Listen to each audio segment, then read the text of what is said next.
Good morning, everyone. Yesterday we were talking not yesterday. In our last class, we were talking about how we can get the amplitude response and the phase response. And I gave you one numerical for which many of you have submitted their responses. Okay, so I hope every one of you know if there is a pole at a particular place, how we can find out the amplitude response and the phase response of that given type of filter. In the same way, if we have zeros in the system, we can also do the same by using the formula like modulus of hz at a particular z equals to say k. At that k, we will be having say r1 multiplied by r2 and so on, and d1 d2 so on, right?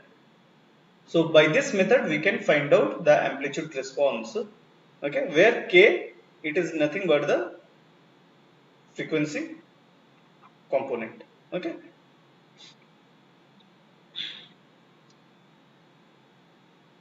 then we can also find out the phase of hz at that particular z equals to k at that particular frequency. That would be given by theta 1 plus theta 2 and so on. Okay, I am just truncating it to 2 zeros minus of phi 1 plus phi 2, where theta 1 and theta 2 are the phase angles associated with the zeros, and phi 1 and phi 2 are the phase angles associated with the poles.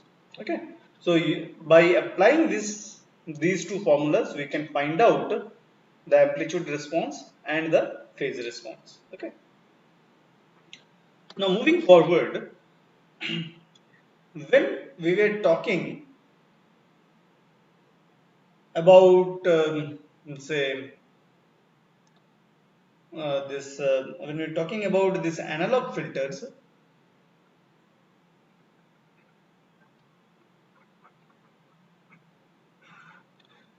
we had talked about various types of filters, and those filters are low pass filter, high pass filter, band pass filter, band reject filter, and notch filter. Now when we want to design these filters in the digital domain,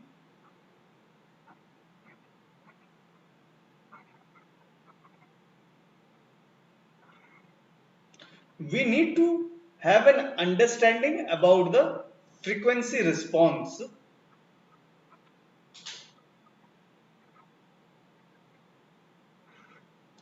We need to have an understanding about the frequency response of these filters. Okay, so if you see low pass filter, it allows frequency components in the range of 0 to fc, okay, and up to pi we can go, which is basically the fm. In high pass filter, we can have the frequency response from fc to pi, where at pi we will be having fm. Okay,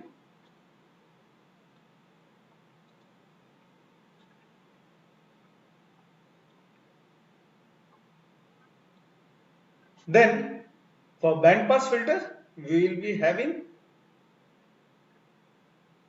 the frequency component being passed in the region of fc1 to fc2. Okay, and there will be some dead band region where the frequency components will not be allowed to pass. In band reject filter, we can have 0 to fc1, the frequency component will be passed. Then fc1 to fc2, there will be dead band region, and then fc2 to pi, which is again the fm, we will be having the frequency components which will be passed. And lastly, in the notch filter, we can have, it is just like an all pass filter, but at a particular frequency FC, there will be a suppression of the gain at a particular frequency. Okay, so over here we are talking about a single frequency. Okay, so over there we will be in this way we will be having the frequency response of the notch filter. So these are some of the typical frequency responses of the different types of filters, and understanding of the frequency responses of the filters is of utmost importance. Okay, because if you don't have an understanding of these responses, then you will not be able to design the filters in a proper manner.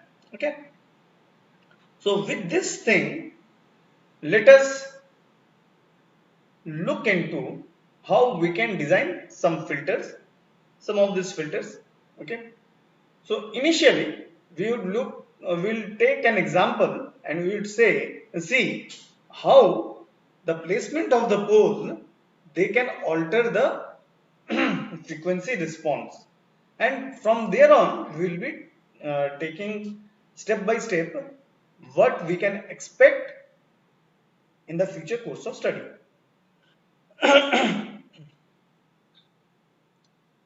Now if you see over here,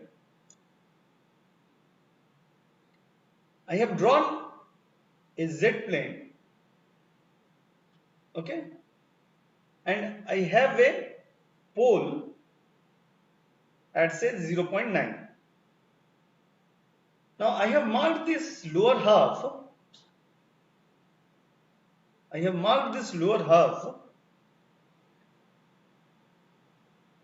We will not be taking this into consideration because we are mainly interested to work in the 0 to pi region. Why? Because we are interested to see what is happening to the frequency components in the region of 0 to Fm. Okay. Now say for example, if I have put a pole over here and from top I am looking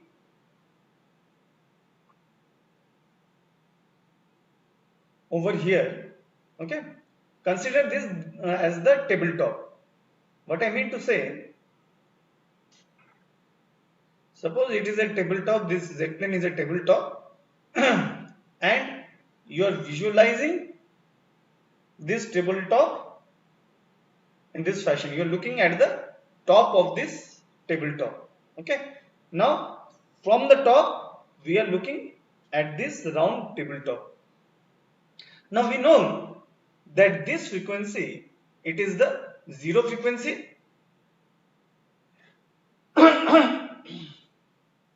Excuse me. Whereas this frequency, it is the FM frequency and is given by pi, right? Now let us just scale it in a linear scale 0 to pi, just for the sake of understanding. Now you have a pole over here just near to our DC frequency or the 0 frequency. So if you look at this table, suppose this is the 0 frequency, so what you would look like? There would be a pole something over here like this.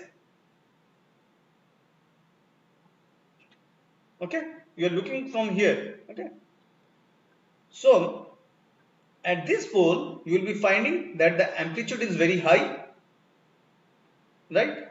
And slowly when you are going towards the pi, the amplitude is continuously decreasing and it reaches to a basal level at pi. It reaches to a basal level at pi. Okay. So what happens over here? If you flip this frequency axis and plot it as 0 to pi, so see, if we consider A as the highest amplitude value, then from A the amplitude response decreases and it goes to pi, and at the pi the amplitude value, it does not it does not get pinned to 0. Okay, so where would be the cutoff frequency of this filter? The cutoff frequency of this filter would be at A by root 2. Okay, so whatever would be the maximum gain, in this case we are considering it as A divided by root 2 would be the cutoff frequency FC1 of this filter. Now why do we take A by root 2? Anyone? Can anyone tell me? Why do we take A by root 2 as the cutoff frequency? RMS value.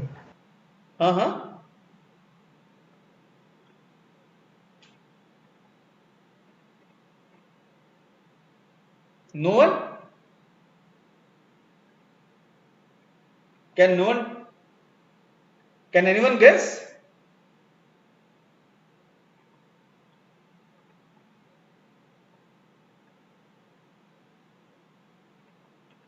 Okay. So under this condition, at A by root 2, which is also in dB, if you want to find out, it is basically minus 3 of dB. At A by root 2, the power of the signal components, it becomes half. Okay, so accordingly we select at A by root 2 whatever is the whatever the frequency component we get, that is regarded as the cutoff frequency. Okay, now if we place a 0 over here, what is happening? Now I have not drawn this intermediate step. I hope you will be able to understand what I am drawing. Okay, now if you look at this frequency response, what is happening? Since we have placed a 0 at pi, so what is happening?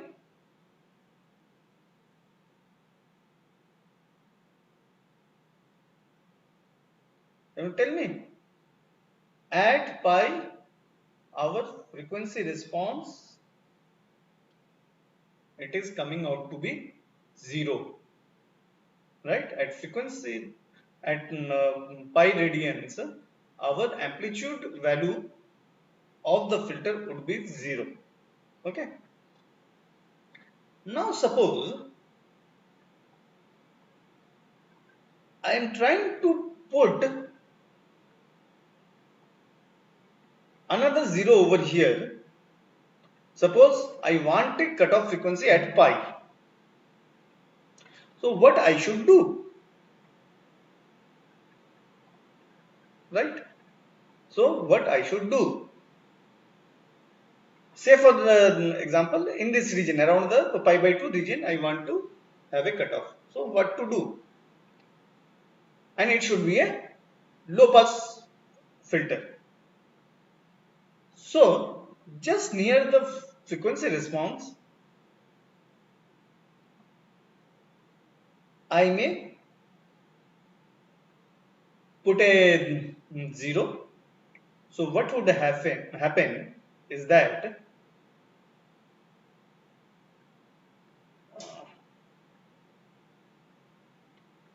there is some talk here.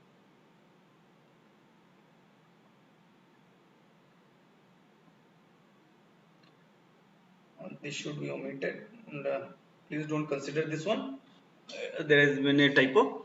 So what is happening over here? First of all, if you see, I have put zeros. two. So in the system there are two zeros. So if there are two zeros, then what would happen? Then the number of zeros would be greater than number of poles. But we have previously discussed that this criteria should not be it should not be precipitated under any condition when we are designing a filter or a digital system. What it should be? It should be that the number of poles should be greater than equal to number of zeros.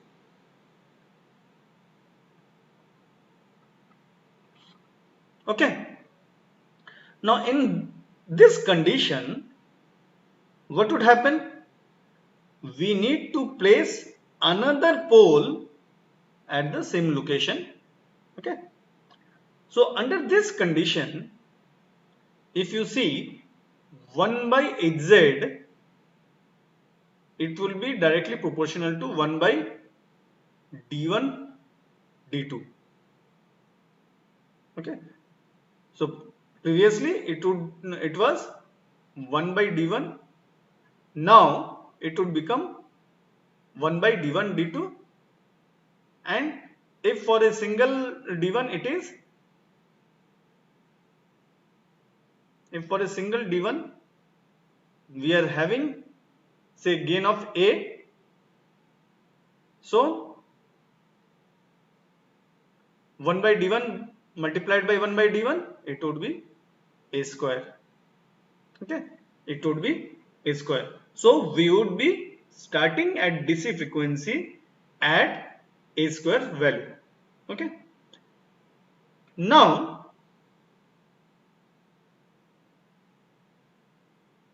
let's talk about this location of the zero. Let's name it x. Okay. So this position, it is x. Okay. This would be x. Now we have a frequency component like this. It is coming to x, and then again we talked about the rubber membrane. Again, due to the rubber membrane effect, there will be some increase in the amplitude values, and it will die down at pi. So this is nothing but the ripple. Okay. So over here, if you see, in this case, we will be having the cutoff frequency at a square by root 2. Are you getting my point? So suppose this a square by root 2, it corresponds to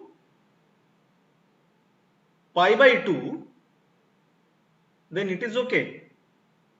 So the placement of our pole, the placement of our zero at x, it has been perfected.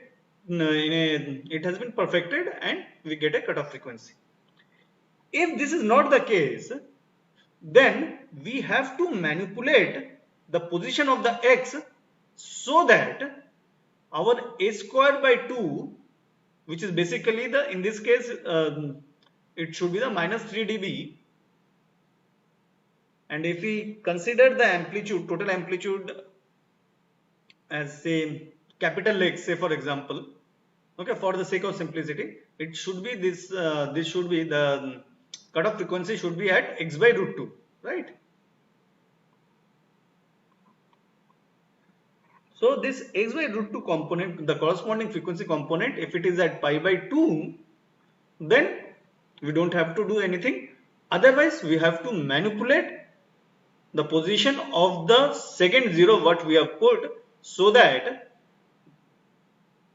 this x by root 2, the corresponding frequency value of the x by root 2 component, amplitude component, it comes at pi by 2.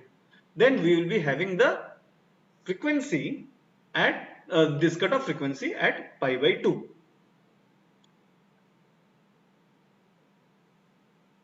So this is for this third case. This black line, it is for the third case. Okay. Now, suppose if I put the second pole near to the pi by 2, what would happen again?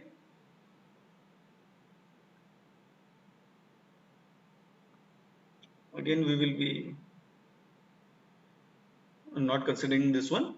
So because of this reason, if you see this fourth profile,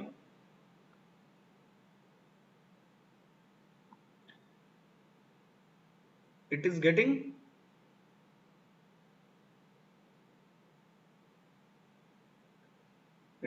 much more steeper. Okay, the response is getting much more steeper. Now over here, again if we consider this position as x, so this position is x, and then this position would be say x by root 2, corresponding to the x by root 2, this position has shifted. Okay, now this should be the pi by 2 for this one, and if it is not the case, then you have to again modulate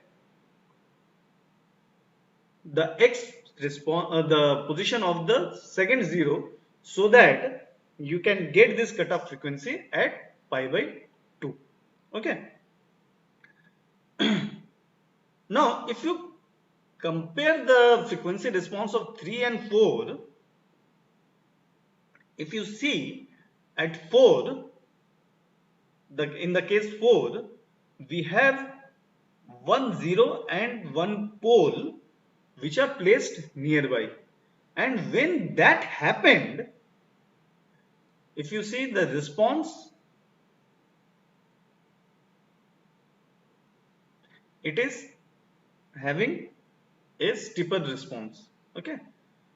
Another important point, in this case it would not be a square, it should be something say capital X. Okay, because a square was when both the poles were placed at the same location, and hence we were having at 0 1 by d1 multiplied by 1 by d1 or d2, but in this case it will be 1 by d1 multiplied by 1 by say d3. So this component, it would be different, so this would be this thing. However, if you look into the normalized gain, you will be able to compare the frequency responses. In the frequency responses, what you have, when you place a zero and a pole, the response become quite steeper. Okay, the response become quite steeper. Okay, and we can move towards the more ideality. We can move towards the more ideality. Okay, so this is the thing. But there is an interesting thing over here. If you see, if I move this zero more closer to the pole, you will find that this response, it is getting more steeper in nature. Okay, more steeper in nature. So it is going towards more idealness. However, you have to keep in mind that we cannot place a pole over 0 or vice versa.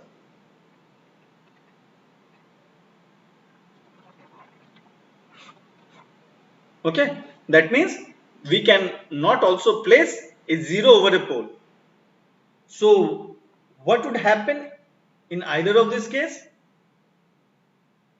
So if you look into the modulus of z, 1 by d1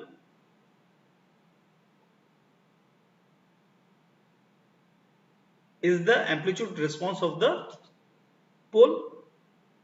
However, when you place the 0 over there at the same thing, so your R1, it would become D1. So it would be 1 by D1 multiplied by D1, and you get a multiplier of 1. That means when we place a 0 over a pole or vice versa, that is a 0 over a pole or a pole over a 0, in either of these condition, both the pole and the 0 cancels their activity, and we get a response of, and we get a neutral response at that, from that location. Okay, so this is one of the important thing which you should keep in mind. Okay, now in this case, basically if you see, we have discussed various types of low pass filter design considerations, how we can play with the location of the poles and the zeros to manipulate the amplitude response of the low pass filter. Okay, now using the same analogy, we can design the high pass filter. In the high pass filter, if you see, we have the Z plane, and our pole is towards the pi. Okay, but at DC frequency, if you place a high pass filter, if you design a high pass filter just by placing a pole at DC frequency, you will find a residual amplitude response.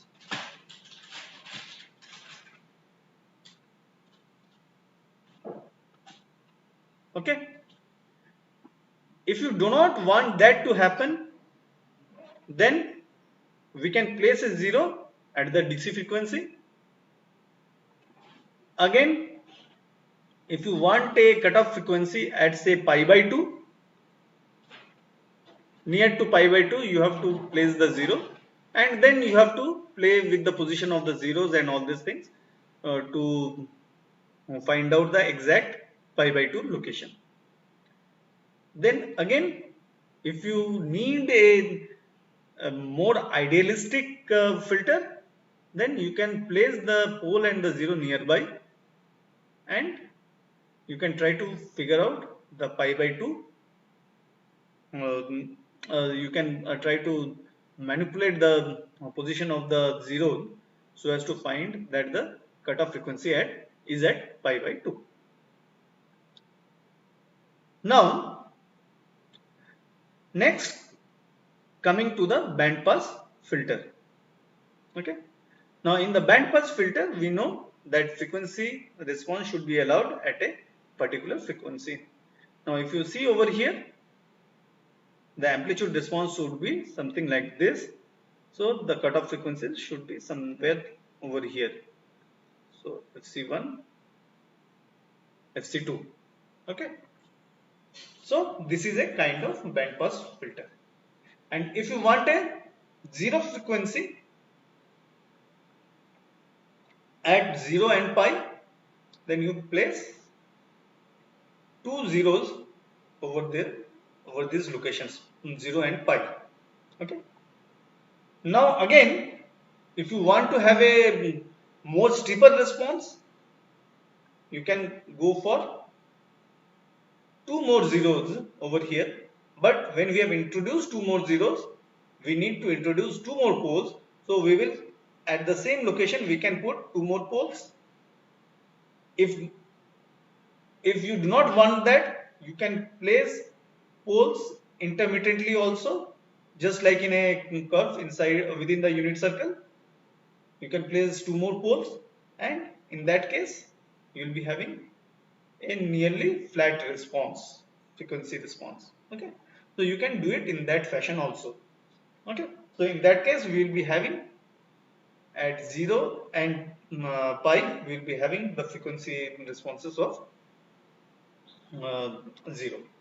Okay, then coming to band reject filter. So in the band reject filter, if you see, when these first two poles are not there, these red poles are not there, then your frequency response would be something like this in the over here, right?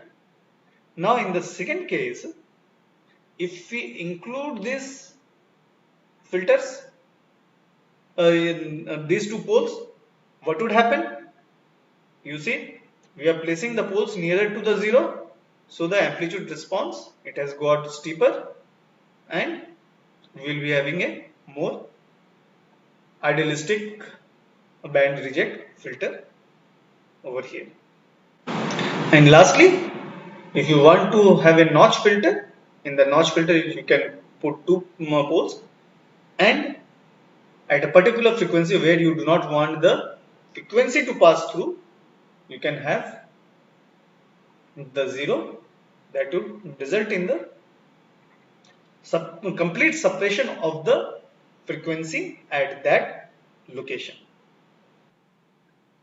So the understanding of these low pass filter, high pass filter, band reject filter, and notch filter, it is very important for the future filter designing classes. So have you guys understood properly? If there is any questions in your mind, you may please clarify it here itself. Otherwise, I will move forward.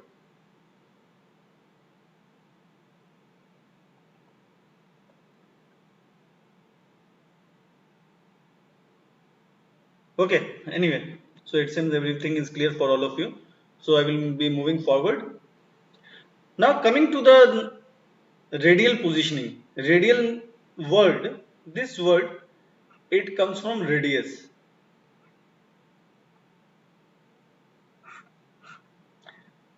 So in Z plane, as we know, there is a radius,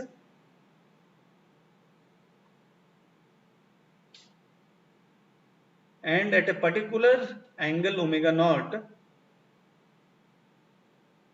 okay, so what would happen? We may have a radius, okay. Now this radius, what it would do? There is a straight line. So if I place filters across this radius, say position 1, this is the position 2, this is the position 3, and so on. In all of these three cases, you will find the distance to this omega 0 frequency, it is the smallest, and hence in a radial position we have a typical omega naught, that is the resonating frequency,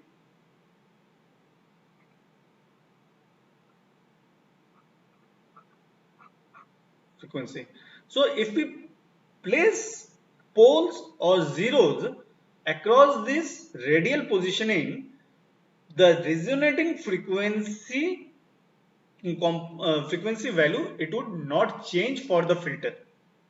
Okay, it would not change for the filter. Okay, now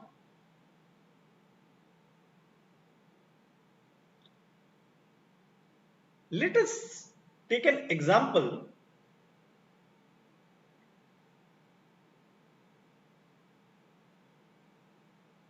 of a single pole filter, okay, and see how the radial positioning of the filter, it affects the frequency response. We will make our life easy by taking all the poles on the real axis. Okay, so we will be taking three cases: p equals to 0.9, that is position equals to 0.9, 0.5 and 0.3, and since this is the radius up to DC frequency, 0 hertz, the DC frequency. So we will be looking its effect mainly into the DC frequency. So what would happen if it is at 0.9? If you see, the amplitude response is much higher. Okay. In the second case, when it is 0.5, the amplitude response has decreased because the distance. So if you say that this is 0 and this is 1, if it is at 0.5, this x value, the distance d1, it has increased. So if this has increased 0.5, this factor would be smaller than the factor of 1 by 0.1, right? Similarly, if we have p equal to 0.3, it would be 1 by 0.3. Now, this factor would still be smaller. Okay. So, if you see at DC frequency, we are having a highest amplitude value at what do you call when our pole is at 0.9, then when our pole is at 0.5, and lastly when our pole is at 0.3. So if you see, as we go away from the frequency axis, our amplitude response, it is decreasing continuously, and this is a very important thing to remember. The same thing would happen if we place zeros at say 1, 0.5 and 0.3. Okay.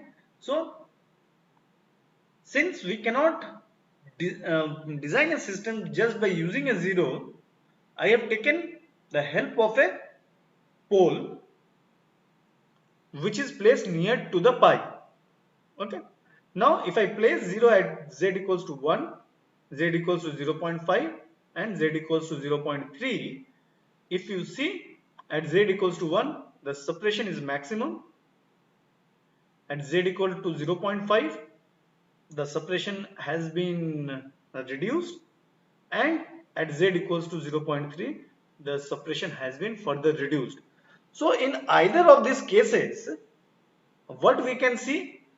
We can see as we move our pole or the zero away from the resonating frequency, the effect of the pole and the zero will be markedly reduced. Okay, will be markedly reduced. So with this, I stop over here for today. If you have any questions, I will be happy to discuss these questions.